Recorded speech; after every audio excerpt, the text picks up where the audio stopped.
Message de la sœur Aimée Simple McPherson, fondatrice de l'église Foursquare Gospel Church.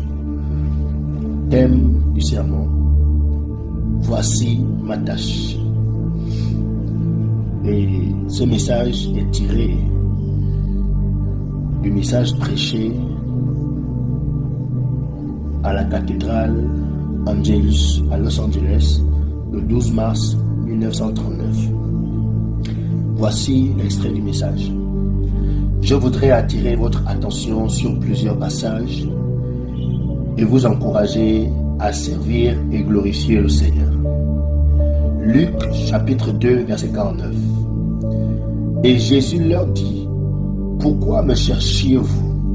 Ne savez-vous pas qu'il faut que je m'occupe des affaires de mon Père? Jean chapitre 4 verset 34 à 36. Jésus leur dit: ma nourriture est de faire la volonté de celui qui m'a envoyé et d'accomplir son œuvre. Ne dites-vous pas qu'il y a encore 4 mois jusqu'à la moisson? Voici, je vous le dis, levez les yeux et regardez les champs qui déjà blanchissent pour la moisson. Celui qui moissonne reçoit un salaire et amasse les fruits pour la vie éternelle, afin que celui qui sème et celui qui moissonne se réjouissent ensemble. Je vous ai envoyé moissonner ce que vous n'avez pas travaillé. D'autres ont travaillé et vous êtes entrés dans leur travail. Ma nourriture est de faire la volonté de celui qui m'a envoyé. Je n'ai d'aucune façon le sentiment que mon travail ici est achevé. J'ai l'impression que je viens juste de commencer. Même avec 1001 choses à faire, j'ai le sentiment d'être plus forte, d'avoir une pensée plus claire, une vision plus aiguisée et d'être plus inspiré que jamais. Certaines personnes pensent que le monde est beaucoup trop grand, mais en réalité, il est comme une petite balle que l'on peut tenir dans la main. Et ma tâche est de vous intéresser, vous tous qui m'écoutez, à m'aider pour les aider à joindre nos mains, les aider et les autres dans le monde entier, non seulement pour aider les païens qui sont à l'étranger, mais aussi pour aider les païens qui sont à Los Angeles et dans toute l'Amérique. Ce n'est pas si difficile d'apporter l'évangile à tous les peuples de ce monde. L'un de mes désirs les plus ardents et pressants est d'ouvrir des stations de radio et d'envoyer les techniciens pour les faire fonctionner et doter les villages des postes récepteurs pour amplifier le son. Par la grâce de Dieu, si nous pouvons voir quelle est notre tâche et nous aider les uns les autres pour qu'ensemble nous répandions l'évangile à travers le monde. Vous n'avez aucun intérêt à être malade. Tout le monde doit être en bonne santé et gagner de l'argent pour aider à apporter l'évangile aux autres peuples. Amen. Si nos bien-aimés étudiants, que Dieu bénisse leur cœur, eux qui appelaient lui et s'efforcent de mettre de côté quelques centimes pour payer leur éducation, pour après avoir terminé, sortir et donner leur vie pour Christ, alors il est certain qu'il ne serait pas difficile pour nous d'avoir un bon travail et donner non seulement le 10e de ce que nous gagnons, mais tout ce que nous gagnons, hormis ce dont nous avons besoin pour nous maintenir en vie. C'est ce qu'ils iront faire ailleurs. Quelle est la différence? Suis-je dans le vrai ou le faux? Ne savez-vous pas qu'il faut que je m'occupe des affaires de mon Père? Quelle est ma tâche?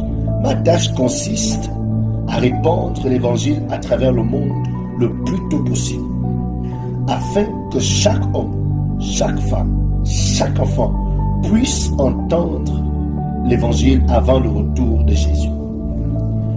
Vous me direz que nous n'aurons pas de grand succès dans de tel ou tel endroit, parce que tel ou tel pays est encore fermé, eh bien, je n'en serai pas si sûr.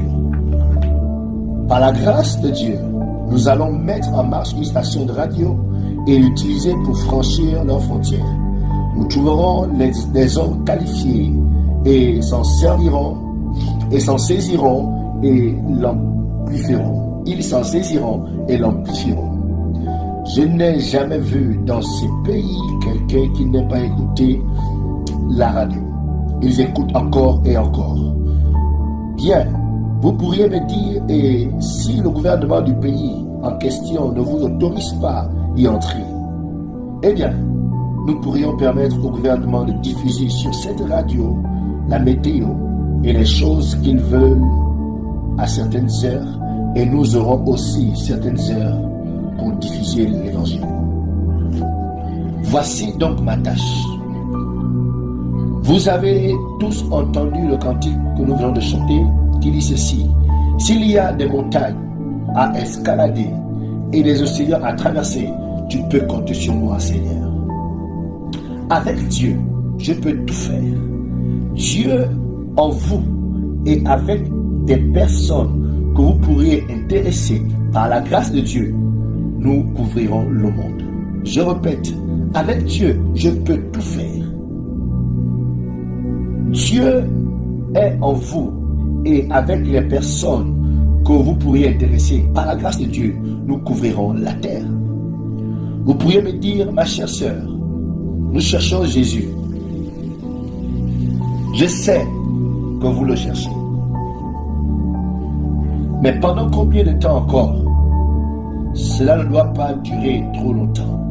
Les jours dans lesquels nous vivons sont des jours où l'on peut faire le tour du monde en seulement quelques jours en avion. Et le son parcourt le monde à une vitesse vertigineuse en seulement quelques secondes. Les accomplissements de la radio sont surprenants. J'écoutais la radio récemment et j'étais impressionné par une émission diffusée depuis Rome à l'occasion de la prise de fonction officielle du nouveau pape. Je ne suis pas catholique romain, mais j'étais impressionné par la cérémonie d'investiture, particulièrement lorsqu'il fut mis à part pour le service qu'il accomplira et qu'ils ont oint ses mains d'huile en lui confiant les sacrements. Ces premières traditions catholiques ont été conservées jusqu'à ce jour, car lorsque nous ordonnons nos jeunes gens pour le service de Dieu, nous utilisons l'onction d'huile. Cependant, nous ne croyons pas qu'il doit y avoir un médiateur entre Dieu et les hommes en la personne du pape. Nous n'y croyons pas. La Bible dit distinctement: Jésus-Christ est le seul médiateur entre Dieu et l'homme. Et j'étais impressionné lorsque j'écoutais la diffusion de cette cérémonie à Rome, car il a été dit que même les nonnes levèrent et secouèrent leurs mouchoirs en acclamant le nouveau pape, et les cardinaux avançaient en grande procession. J'aspire à faire comme elle au jour où notre souverain Jésus-Christ apparaîtra. Oh, si nous faisions ce que nous avons à faire, même ceux qui sont endurcis pourraient se prosterner et jeter leurs mouchoirs ce jour-là. Alors que j'écoutais ces noms qui se réjouissaient, je me souviens d'une expérience que j'ai eue alors que j'étais à mes débuts dans le ministère. Lors d'une des réunions que j'organisais, la puissance de Dieu était descendue et la gloire de Dieu était présente. Il y avait un couvent juste à côté de l'église et les sœurs étaient tellement intéressées qu'elles vinrent voir ce qui se passait. Les uns et les autres tombaient sous la puissance de Dieu. Et vous savez quoi? La puissance de Dieu toucha également ces sœurs et elles tombèrent sur leur face. La mère supérieure vint et elle aussi fut touchée par la puissance de Dieu. Pourquoi? Parce que nous sommes tous les mêmes. Nous avons tous un cœur. et nous avons tous des larmes. Nous avons tous péché et nous avons tous besoin d'un sauveur. Nous avons tous besoin du sang et chacun d'entre nous peut œuvrer pour Jésus. Que nous allions au-delà des mers ou que nous restions chez nous, voici ma tâche. Seigneur, fais de chacun d'entre nous des gagnants d'âme. Oui, levez-vous pour faire la volonté de celui qui vous a envoyé. Réveillez-vous, n'étouffez pas l'esprit, mais faites en sorte que le message de l'amour de Dieu atteigne d'autres contrées, afin que tous puissent l'entendre, car les jours sont courts et la tâche est grande. Que la parole de Dieu soit prêchée avec simplicité. Quelle est ma tâche? D'abord, ma tâche doit être agréable à Christ. Je dois me vider de mon moi-même et me laisser remplir par lui. Je dois être rempli du Saint-Esprit et me laisser conduire par lui. Chers étudiants, chantons ce chant. Être rempli de l'Esprit signifie être rempli d'un désir ardent de voir d'autres hommes et femmes être sauvés et apporter l'évangile au monde entier. Oh, il y a tellement de personnes qui en sont capables, mais qui n'ont pas la volonté. J'ai récemment entendu l'histoire d'un homme qui cherchait un jardinier.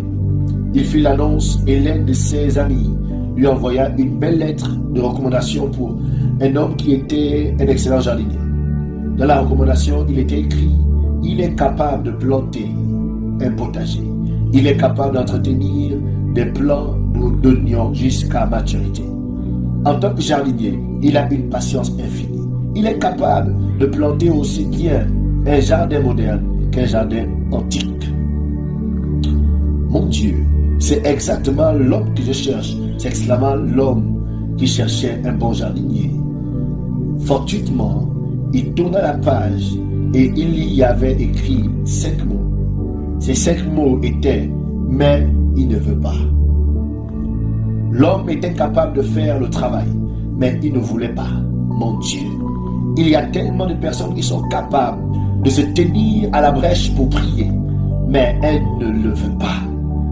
Elles peuvent servir dans le service d'ordre, mais ne le veulent pas. Elles peuvent jouer des instruments, mais ne le veulent pas. Elles peuvent payer la scolarité d'un étudiant, mais ne le veulent pas. Elles pourraient retirer de l'argent de la banque si elles le voulaient. Oh, combien de personnes pourraient le faire et utiliser cet argent pour l'avancement du royaume de Dieu, mais ne le veulent pas. Mais ne le veulent pas. C'est un excellent jardinier. Il est capable de planter un potager. Il est capable de planter un jardin classique. Il est capable de planter un jardin ancien. Mais il n'a pas la volonté de le faire. Je me demande si l'on ne dira pas la même chose de l'un d'entre nous un jour. Il pourrait, mais ne veut pas. Tout comme ce jardinier avait des talents merveilleux. Mais ces 5 mots, mais il ne veut pas, ont tout gâché. Soyons différents. Disons, je le veux. Peut-être que nous ne pourrons pas le faire aussi bien que cet homme, mais nous voudrons le faire. Peut-être que je ne suis pas aussi un bon orateur que certains, mais je le veux. Peut-être que je ne suis pas physiquement aussi fort que certains pour aller dans d'autres pays, mais je le veux. Je n'ai pas beaucoup à donner, mais je le veux. Vous vous souvenez tous de l'histoire de la petite fille qui arrêta le train à grande vitesse, n'est-ce pas? Elle avait découvert qu'une partie du rail était cassée. Elle courut vers le téléphone et appela le surintendant de la voie ferrée. Celui-ci lui dit: « Ma petite, le train n'est plus à notre niveau. Arrête-le par tous les moyens que tu pourras. » Elle ne pensa pas à discuter. Elle se dit, je suis petite, mais je ferai de mon mieux. Et elle courut si vite et secoua son mouchoir si fortement que le chauffeur, la voyant, arrêta le train et la vie de tout le monde fut épargnée. Voici ma tâche. Il ne s'agit pas de la grande connaissance que vous avez ou de votre importance en tant que personne, mais plutôt de votre volonté de laisser Dieu remplir votre vie. Il était une fois une diligence dont le chemin passait par un endroit appelé Blue Ridge. Un voyageur épuisé avait trouvé amusant le fait que le conducteur lui ait demandé: voulez-vous voyager en première, en deuxième ou en troisième classe? Je voyagerai en deuxième classe, lui dit le passager en s'acquittant du prix du transport. Ce voyageur regarda autour de lui et s'est rendu compte que ceux qui étaient en première classe ainsi que ceux qui étaient en deuxième classe, tous assis ensemble dans le même compartiment que lui, car ce véhicule n'avait qu'un seul compartiment. Alors il se demandait quelle différence apportaient les quelques centimes payés en plus par ceux de la première et de la deuxième classe. Lorsqu'ils arrivèrent sur la colline, le conducteur tira le frein et déclara sur un ton de stentor que les passagers de la première classe restent assis, que ceux de la deuxième classe descendent et marchent. Troisième classe, descendez et poussez. Mes amis, il est possible que nous ne soyons pas tous banquiers, ou des avocats, ou des millionnaires de première classe, mais ce qui est certain, c'est que nous pouvons descendre et pousser. Nous pouvons tous descendre et pousser. Voici ma tâche. Soyons travailleurs. Ne soyons pas des tire-flancs. Ne soyons pas des patrons. Ne soyons pas des chefs. Soyons tous des travailleurs. Mon frère, ma soeur, il y a du travail. Et tout le succès des quelques jours qui précèdent sa venue dépend de vous et de moi. Que Dieu nous préserve de l'indolence, nous préserve de l'incrédulité, nous préserve de la nonchalance. Adam avait pour tâche d'entretenir le jardin d'Éden et de le garder. Navré de vous dire qu'il a échoué, et le monde entier a entendu parler de lui comme d'un homme qui a échoué. Que l'on meure riche ou pauvre, peu importe, ce qui compte, c'est ce que l'on donne lorsqu'on est encore sur terre. Avez-vous accompli vos tâches? Noé avait une tâche, une grande tâche. Sa tâche consistait à bâtir une arche qui devait flotter sur l'eau. Il n'avait encore jamais plu sur la terre, mais Noé bâtit tout de même cette arche sans contester, et jusqu'à ce que les jours de l'homme fut accompli. Moïse avait une tâche. Dieu l'envoya faire sortir les enfants d'Israël de la servitude égyptienne. Il devint un grand leader sous l'autorité de Dieu. Néhémie avait une tâche. Oh, une tâche bien merveilleuse. Il avait été envoyé par Dieu pour rebâtir les murailles. Il n'avait qu'un petit homme qui avait un petit âne. Voici ma tâche. Je sais, et Dieu m'est témoin, que de moi-même, je ne peux rien faire. Je ne suis qu'une fille issue des champs. Mais en revanche, je sais que Dieu m'a appelé et a mis en mon âme d'apporter cet évangile Foursquare au monde entier. Je ne veux pas parler ici de la dénomination Foursquare, mais du plein évangile de Jésus. C'est lui qui sauve. Jésus, c'est lui qui baptise du Saint-Esprit. Jésus, c'est lui qui guérit. Jésus, le roi qui vient. La prédication de toute la parole du Dieu vivant. Vous pouvez me dire que vous êtes un chrétien itinérant et que vous ne croyez pas en l'organisation. Mais moi, je vous dis que lorsqu'on a 188 stations missionnaires comme nous, il nous faut avoir une organisation, sinon quelqu'un finira affamé. Et la meilleure chose à faire, c'est d'avoir la meilleure organisation possible et laisser l'Esprit de Dieu faire ce qu'il a à faire. Voici ma tâche. Je sais que Dieu m'a appelé à accomplir certaines tâches, tout comme il a appelé certains il y a longtemps et appelle d'autres encore aujourd'hui. Je vous demande tous de vous joindre à moi dans cette œuvre afin que tous puissent entendre la parole. Peut-être n'êtes-vous pas en mesure d'aller, mais je vous demande d'envoyer. L'homme qui a construit le pont de Brooklyn était un grand architecte, mais il est dit qu'il était paralytique. Jour après jour, couché dans son lit, appuyé contre sa fenêtre, il regardait l'évolution de ce puissant édifice. Nous n'avons aucune excuse. Nous pouvons tous donner le meilleur de nous-mêmes.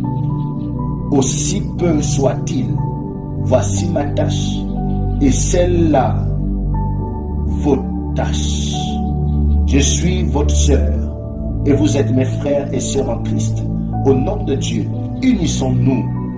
Ne nous laissons pas être ballottés par tout vent de doctrine. On raconte l'histoire d'un homme dans l'Arkansas qui avait tellement mal à la gorge qu'il avait du mal à appeler les porcs pour qu'ils viennent manger. C'est ainsi qu'il développa un système pour qu'ils viennent manger. Il tapa contre un bois et les porcs venaient en courant pour manger. Il arriva que des pivers construisaient leur nid dans les arbres du verger et ils étaient toujours autour des porcs. Ces cochons étaient habitués au tapotement de leur maître et ils étaient toujours prêts à manger. Quand ils entendaient ce bruit, mais ce monsieur devint profondément inquiet, car en dépit du fait qu'il tapait contre le bois 3 fois par jour et nourrissait ses porcs régulièrement, eh bien, ceux-ci étaient maigres. Quoi qu'il fasse, lorsqu'il fallait les vendre, il ne pouvait pas s'attendre à gagner beaucoup d'argent en échange de ces porcs maigrichons et décharnés. Il ne grossissait jamais des grammes. Après avoir tout essayé pour les nourrir, il décida de les observer. Et très vite, il découvrit la raison d'une telle situation.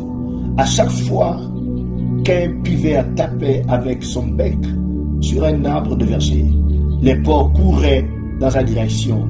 Et quand un autre faisait les mêmes choses, se produisait en direction contraire. Les porcs couraient dans tous les sens, au fur et à mesure que les pivers faisaient leur bruit, en tapant leur bec contre les arbres du verger. Il comprit alors pourquoi ces porcs étaient si squelettiques et ne pouvaient rien lui apporter. Il s'épuisait à force de courir dans tous les sens. Il en va de même pour certains chrétiens.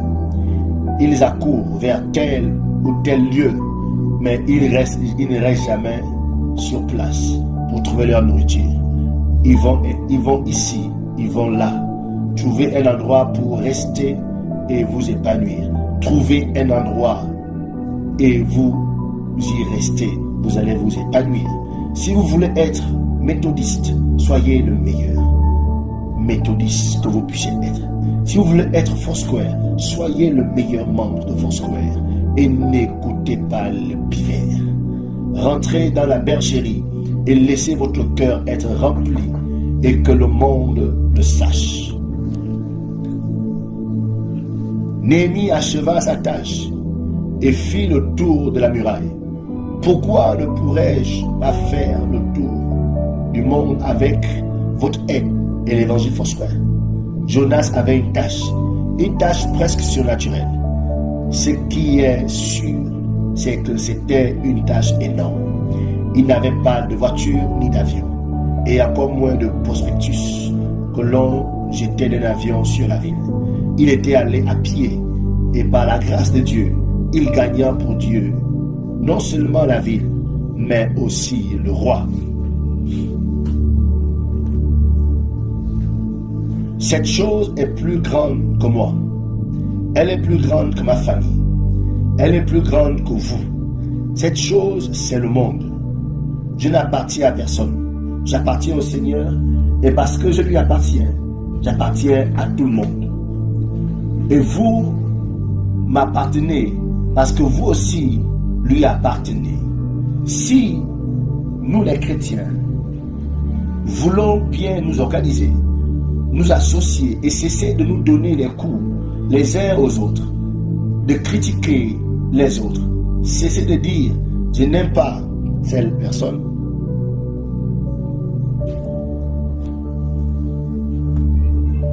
Martin Luther avait une tâche. Il imprimait la Bible, la cachèrent dans un emballage de thé.